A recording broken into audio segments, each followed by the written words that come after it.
Hey everyone, I'm Phil Albertelli, and this is The Week in Doubt, a podcast for atheists, agnostics, and whoever. And this is episode 411. I think. Last weekend, I re-released yet another holiday special, my mini-documentary episode entitled A Brief History of Thanksgiving. And so I believe that one was automatically tagged as episode 410, thusly making this, check out my math skills, episode 411. That sounds good. Let's go with it. And speaking of Thanksgiving, how's that for a segue? I had some downtime for the first time in a while.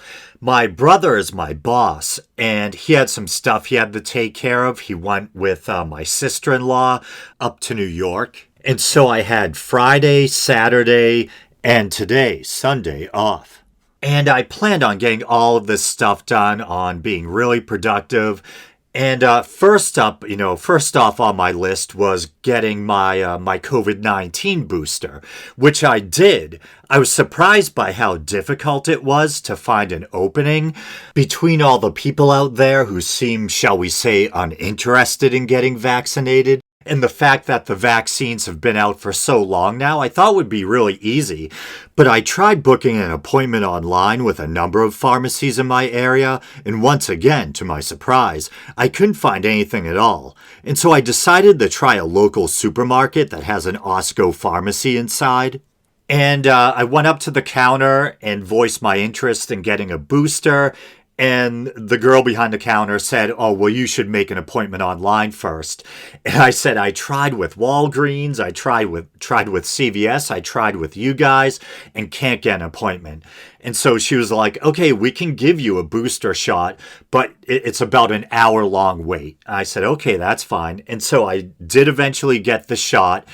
And it's very strange. I have older relatives who have gotten all their vaccines, who have gotten the booster shot, and they tolerate them very well. They never really felt off or had any serious reactions to them. It must just be something in my genes. Either that, I'm just a wuss, I don't know. But the first vaccine I got felt a little woozy or lightheaded the first day. The second day felt kind of like I had a mild cold or flu. And then, as quickly as it came, it went, and I felt fine. And I got Moderna, by the way. The second shot was worse than the first for me, and I really felt like I had a bad flu the second day. And by the morning after that, felt 100% better. This time, felt fine the first day. Didn't really feel anything. And then the day after, Saturday, it was like I was hit with a hammer. It was like Chewbacca was river dancing all over me. That was weird.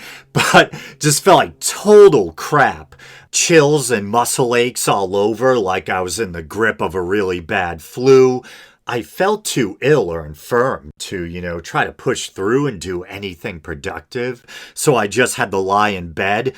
And at the same time, felt so off that I couldn't even fall asleep. So it was very bizarre. So I spent all of Saturday and a good portion of today, Sunday, just like stuck in bed trying to sleep. And I would try to find stuff on YouTube that was long enough to fall asleep to. Very strange. And so I think I must have listened to the same stream. It was like an hour and a half long stream of Cenk Uyghur's nephew, Hassan, reacting to a recent stream that Tim Pool did, and this sounds so surreal, like something from a fever dream. Tim Pool has this big kind of RV or trailer, and he was parked on the side of the road and had Blair White, Alex Jones, and Joe Rogan and a bunch of other characters all inside this mobile vehicle. Well, mobile vehicles, is that redundant? This RV or trailer. And, talking about COVID and conspiracy theories or whatever the heck else, And so I feel like I listened to that like 5 or 6 times while trying to fall asleep and couldn't. Very bizarre. But I wanted to make sure that I got an episode out, so I pushed myself out of bed and, here I am. And I've noticed a lot of little clicking and popping noises, these kind of little audio glitches lately in my recordings. So I'm trying a different mic cable, and I have the mic plugged directly into my computer, or computer, and as we say in New England, instead of into a USB port where the signal then has to be relayed or travel farther. So I know it's superstitious, but fingers crossed, and let's see what happens. And so before we begin, I think I'll just try to quickly take care of some more corrections and or clarifications. Okay, so first up, I was talking about the book of Revelation because there was that Newsmax correspondent who was kind of fear-mongering about vaccines, claiming that they're satanic, and she herself had referenced the book of Revelation. And so I've long been fascinated by this idea that the infamous number of the beast, 666, is actually a coded reference to the Roman Emperor Nero, and I believe that's actually the scholarly consensus. But I was talking about it during that last episode and mentioning how in the ancient world, Greek and Hebrew characters or letters also had or still have numerical value, and that if you add up the numerical value of Nero Caesar, you get 666. And I was thinking out loud, trying to remember if it was in Greek or Hebrew, and I think I guessed Greek, which technically isn't wrong. But I believe it's Greek transliterated into Hebrew.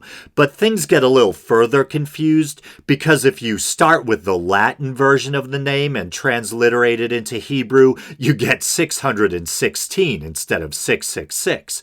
But there it is, 616, the number of the beast. Doesn't quite have the same ring. And then I was talking about Marilyn Manson taking part in a prayer circle with Justin Bieber and Kanye West, and mentioned how some think this may have been Manson attempting to quote-unquote uncancel himself in the wake of all the sexual assault and abuse allegations, and I'm still not sure if I necessarily buy that. It's possible, but it could also just be Manson being weird. But either way, I mentioned how the allegations, I probably shouldn't be laughing, range from cutting and electrocution to drugging and even non-consensual penetration, and apologies if you're someone who's easily upset by this kind of subject matter. But I think where I may have gone wrong or should have offered a caveat or clarification is that I said the non-consensual penetration supposedly took place on the heels of the drugging, at least in Evan Rachel Wood's case.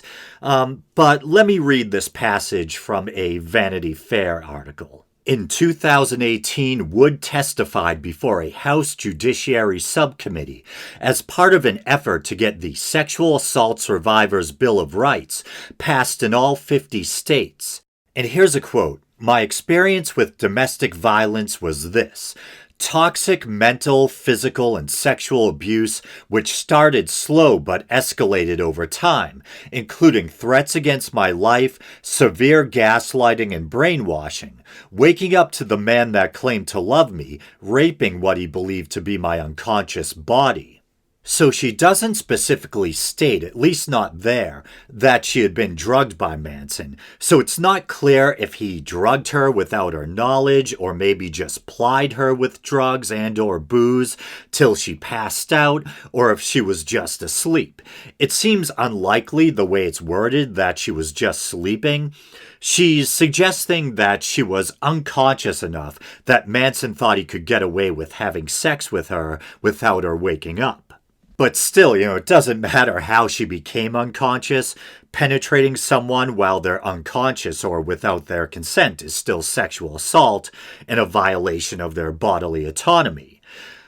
Sometimes a lover might try to caress their partner while they're sleeping, to try to playfully rouse them from sleep to see if they're in the mood, but I don't think that's what was happening here, But I just wanted to make that clarification. And once again, to be fair, these are allegations and he hasn't been convicted of anything in a court of law, I think it's important to make that distinction. But as I was saying in the last episode, me personally, and I say this as a Manson fan, that I have no reason to doubt the accusers. And I think it's probably a case where, where there's smoke, there's probably at least some fire. But yeah, it's always kind of dicey or uncomfortable talking about those stories, not just because of the disturbing subject matter or details, but because, you want to do right by the alleged victims, and at the same time, you want to keep in mind and emphasize the fact that the person in question who is being accused of doing these awful deeds, hasn't had their day in court yet. So it's tricky.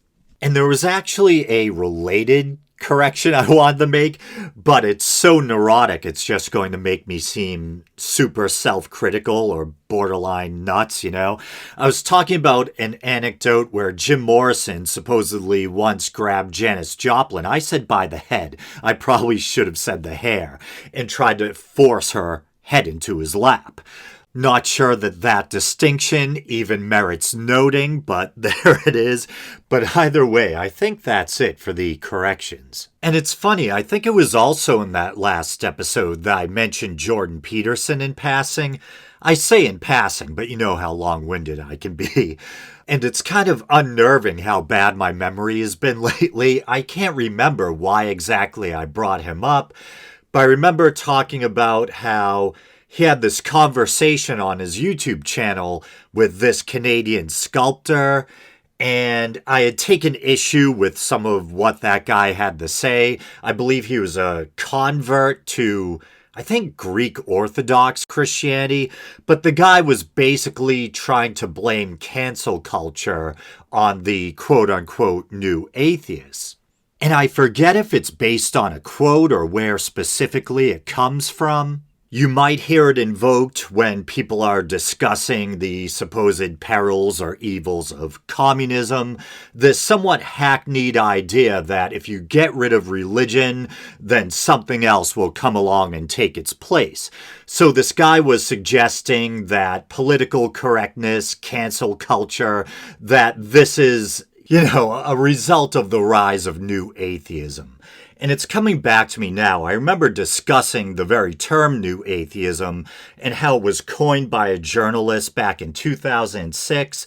And as far as I know, it was never a label that many atheists or non-believers, myself included, ever really eagerly embraced, including, I think, the, notorious four horsemen of new atheism, the late, great Christopher Hitchens, Richard Dawkins, Daniel Dennett, and Sam Harris.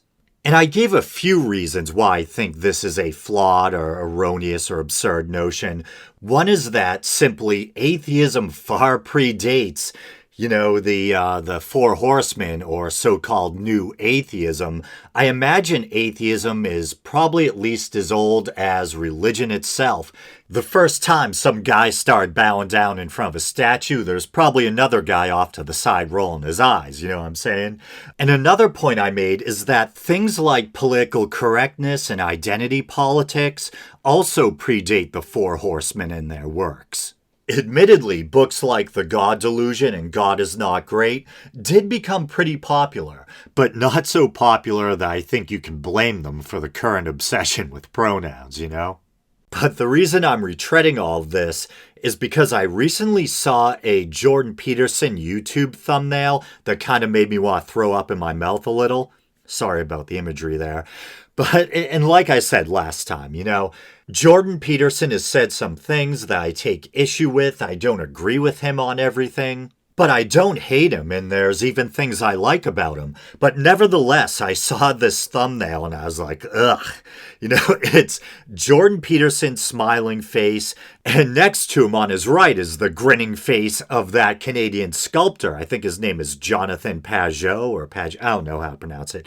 Anyway, the guy that tried to imply that there's a link between the quote-unquote new atheists and cancel culture, political correctness, etc., and then to Peterson's left are two other faces, and in big letters it says, the Four Horsemen of Meaning. And I know it's probably just meant as some kind of tongue-in-cheek thing, but still the obnoxiousness of it, the presumptuous self-congratulatory air, if I could vomit a continuous stream on my iPad where I'm looking at this thumbnail, for 24 hours straight, I would.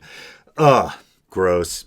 And sorry for all the vomit talk. I should watch it for my own sake, too. When you're feeling sick and someone just says something like that. Anyway, onward. So there's been so many stories that have piqued my interest lately that I've wanted to cover on the show that it's almost overwhelming. So I'm going to try to go through the backlog a little. Now, this one doesn't have anything to do with religion or atheism, but as someone who publishes content on YouTube myself, and as someone who's frequently consuming the content of other YouTube creators, this one has definitely caught my interest. So YouTube is basically getting rid of the dislike button. In fact, they may have already done so. You can still see the thumbs down button next to the thumbs up, but it appears to be completely non-functional. So for all intents and purposes, they basically have already gotten rid of it. And so I believe this article is dated the 10th, and it's from TechCrunch, and it's entitled, YouTube is removing the dislike count on all videos across its platform. And I should probably give credit where credit is due. It looks like the author of the article is Sarah Perez, and so it begins. YouTube today announced its decision to make the quote-unquote dislike count on videos private across its platform. And that seems so odd, making it private.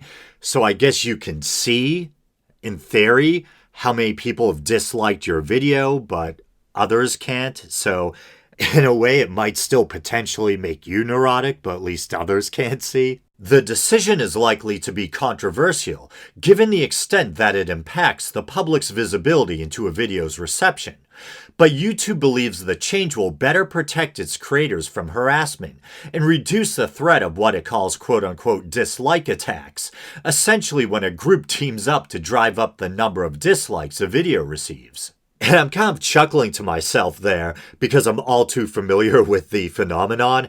I remember back in the day there was this misunderstanding where atheism is unstoppable mentioned me in one of his videos, and it was meant to be a positive thing, but his flying monkeys, his devout viewers or whatever, his fan base, took it the wrong way, and a bunch of them came and just downvoted one of my videos into oblivion. Well, actually, I think whether you're upvoting a video or downvoting it, it still counts as engagement and makes it more likely that your video will be kind of picked by the algorithm and, pushed into people's feeds. But obviously it still doesn't feel good. But yeah, it was just a kind of weird mix-up. And it actually resulted in a number of those people kind of apologizing and leaving positive comments and becoming, listeners or viewers of this show. I'm not sure if any of them are still around or if they just dropped off over the years or whatever. Yeah, interesting though. Now, to be honest, I kind of have mixed feelings about this whole, removing the dislike button thing. On the one hand, as a fairly sensitive person who is also a content creator, there's kind of a guilty little part of me that likes the idea of not having to worry about the sting of seeing, a video that I labored on downvoted, But then again, as I was sardonically joking, I guess it just privates the dislike so you can still see it and feel that sting, But maybe it's kind of like an ego thing. At least you don't have to worry about other people, about the world, seeing how poorly received one of your videos was. But there's another part of me that kind of feels like, maybe to use like a video game analogy, it almost seems like kind of a cheat or like you're kind of crippling the experience. It's like if there's a game you really like and you buy some downloadable content that makes your character super powerful. It's cool for the first couple of minutes. Then it feels like there's kind of an empty feeling and that the challenge and the thrill of the risk is gone, I think the possibility of being downvoted almost adds a certain excitement, and as brutal as it can be to have something you labored over downvoted, it can also be a valuable source of viewer or audience feedback that can lead you to take, personal inventory and ask, why was it that my video was downvoted? Is it possible I had a bad take or there's something I was missing, And there's a good point I've heard others bring up. YouTube claims getting rid of the dislike button is about protecting creators, but there's probably a good chance that it's more about protecting big corporations, including YouTube itself. There's been numerous examples of late of big companies, once again including YouTube, releasing tone-deaf videos that get absolutely downvoted into oblivion. And I think it's important that big corporations can be humbled like that and forced to rethink their positions. And so I think at the end of the day, even though it may mean less hurt fifis, I think it's probably ultimately a bad thing that they're taking the dislike button away. But while I'm already criticizing YouTube, there's something I noticed a while back that I've been wanting to mention on the show, but I just haven't gotten around to it.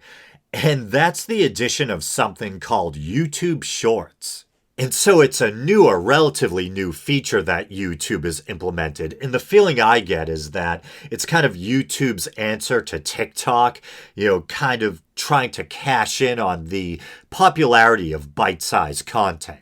The videos are literally only seconds long. I think the max they can be is 60 seconds, so a minute. And most of them seem to consist of or feature young, shapely, attractive women jumping up and down.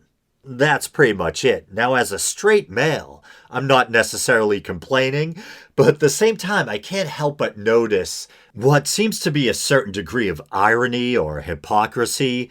YouTube often polices other people's content, demonetizes channels, scolds people for controversial content, and pays lip service to wanting to create a kind of friendly, safe environment for everyone. And yet this new feature they implement seems to basically once again consist of, busty young chicks jumping up and down while scantily clad. And so you might be thinking, well, maybe you're just a pervert and those are the clips that are being recommended to you based on your viewing habits, But no, actually, my YouTube viewing habits are pretty darn innocent. I'm usually either watching atheist content, political videos, even product reviews, cutesy animal videos, like the dodo and that kind of stuff. And one day, this stuff, when they implemented this feature, all of a sudden I noticed it at the top of my feed. And that's where they show up. The shorts show up above the regular recommended videos. And I'm like, what is going on? And it's nonstop every day. And I'm, once again, straight dude, not complaining. But I'm like, this is weird, man. It's just like busty young women jumping up and down, but sometimes there's different themes or so-called challenges. And yeah, I maybe I clicked on a few of these. Maybe 10, 12, 20 of them. It's all for the sake of research, I swear. But on a serious note, I do have mixed feelings about it. On the one hand, there is that obvious eye candy element to it that I'm not going to complain about. But there is also a kind of cringe element too. Because with this modern, internet, social media culture, everyone's hungry for approval and likes and hits. And this kind of really exemplifies that. And sometimes they can also be cringy because, sometimes you'll get a girl that's kind of awkward, but she's still trying to shake her stuff for the camera. And so you're kind of watching through one eye and squirming with vicarious embarrassment. And an ethical concern or something that seemed kind of, sketchy to me is the fact that a lot of the channels that are publishing these videos seem to have really generic names and the videos aren't all of the same girl.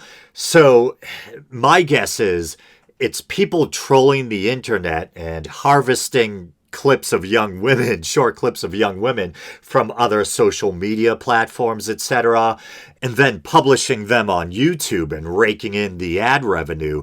And a lot of these videos average almost 500,000 views. So imagine what that ad revenue would be like. It's probably a pretty nice chunk of change. But let's move on to something else. The longer I stay on that topic, the creepier I feel. So this story is probably pretty stale by now, but it's right in the wheelhouse of the show, and I really wanted to cover it. So it involves Michael Flynn, who was Trump's national security advisor, at least for a brief stint. And so I believe it took place on the 13th of this month, but he gave a little speech or spoke at, I believe it's called the ReAwaken America Tour, this kind of pro-Trump, pro-QAnon kind of event. And he made comments, which I found pretty disturbing, and I think a lot of other people did too, where he promoted the idea that America should only have one religion, and that religion, of course, Christianity. I had trouble capturing the clip, so I'll just play it on my phone, and hopefully the quality isn't too horrendous. Here we go. And they're talking about the United States of America. Talking about the United States of America, because when Matthew mentioned it in the Bible, he wasn't talking about the physical ground that he was on. He was talking about something in the distance. So if we are going to have one nation under God, which we must, we have to have one religion, one nation under God and one religion under God, right? All of us together, working together. And so you might think, hey, that's just one little, clip or soundbite. What's the big deal? Well, the big deal is we're supposed to be a nation that values and recognizes the importance of the separation of church and state. I'm being a little sarcastic here, but maybe someone needs to remind him that our Constitution includes neither the words Christ nor Christianity. And speaking of the Constitution, there's also, of course, the Establishment Clause of the First Amendment. Congress shall make no law respecting an establishment of religion or prohibiting the free exercise thereof. And so it's supposed to help ensure that the government doesn't enforce any particular religion on the people. And simultaneously, that individuals are free to practice their religion of choice without persecution. It's strange to think that the founding fathers were shaped by Enlightenment values, and many of them were deists. I think Thomas Paine was actually an atheist. Jefferson, of course, made the Jefferson Bible, where he literally took a razor and cut out all the miraculous bits from the Bible. And it's the year 2021. We have to deal with people like this. And then at that same event, the ReAwaken America Tour rally, there was another speaker by the name of Sherri Tenpenny.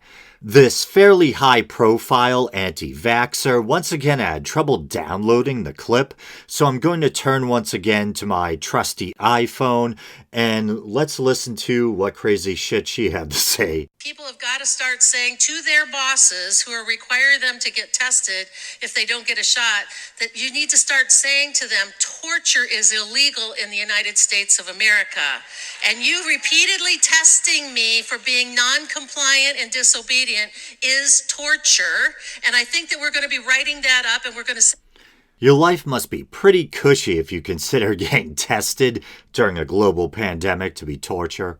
Into the EEOC, and we're going to start accusing you and these policies of being torture. Call a spade a spade. And we know that this is murder by injection, right? And you're supposed to give this as sacrificing your children to Balak. I think she meant To Moloch. Baal. Child sacrifice being resurged in these final days from the Babylonian mystery schools, I'm not sure from the that's Tower a of thing. Babel, and the descendants of Nimrod. And this is what is happening. And if you see anybody participating in this, you need to be challenging them of what they are doing to their spirituality and what they are sacrificing their children to. I had a really good friend who said, we've sacrificed over 60 million unborn babies in abortion. We have multiple states in this country who actually allow late-term abortion. Now we are doing very, very, very, very late-term abortion by killing 5-year-olds. She have any proof that small kids have died from getting vaccinated, or is she just pulling it out of where? This is happening in America, people. And it's your job to stop everybody and wake them up and shove it in their face. And if they defund you off of social media, who cares? Now it's about trying to save unborn babies and pregnant women. It's about they now are actually starting a trial to give these shots to 6-month-olds. This is child sacrifice. This is the resurgence of child sacrifice from the days of the Babylonian mystery schools, as it said in Genesis 6. And what Jesus himself said, that in those final days, it will be like as in the days of Noah. And what were they doing? Child sacrifice. And what else were they doing? They were giving and giving in marriage and not paying a bit of attention to things, and their thoughts were totally on evil. This is evil. There's that morbid right-wing watch jingle at the end there. And so she mentions Babylonian mystery schools. Now, as someone who has a lifelong love of mythology and ancient religion, etc., mystery schools are actually a thing. Now, I don't think I've ever heard of any Babylonian mystery schools outside of conspiracy theories, I think. But yeah, they were very popular in the Greek or Greco-Roman world, so-called mysteries or mystery schools. There were the Eleusinian mysteries, the Dionysian mysteries, the Mithraic mysteries, I think. And it just refers to kind of cults, not necessarily in any negative way, but the small religious groups that had kind of secret knowledge that was only revealed to the initiates. And even if Babylonian mystery schools were a thing, who cares? Probably still more fun and interesting than modern Christianity. It's like if you're trying to scare me away from them, you're doing a bad job. It sounds intriguing. It's like, oh, do they worship ancient gods? What kind of secret knowledge can I, ascertain? If you know so much about them, tell me where I can sign up, but crazy stuff. And I have to joke about it or I'll just lose it. I can't believe there's actually people like that out there. Doing this show for almost 10 years, I should know by now that sadly, there are people like that out there. But I'm going to call it quits. I'm going to call this episode a wrap. You guys know the drill. You can like the Facebook page. You can follow the show on Twitter, even though I'm not on there much. You can check out the YouTube channel. Maybe you're doing that now. If you'd like to support the show monetarily, you can go to patreon.com/theweekendout and support what I do here for as little as 99 cents a month. All right, brothers and sisters. Until next time, and as always, thanks for listening.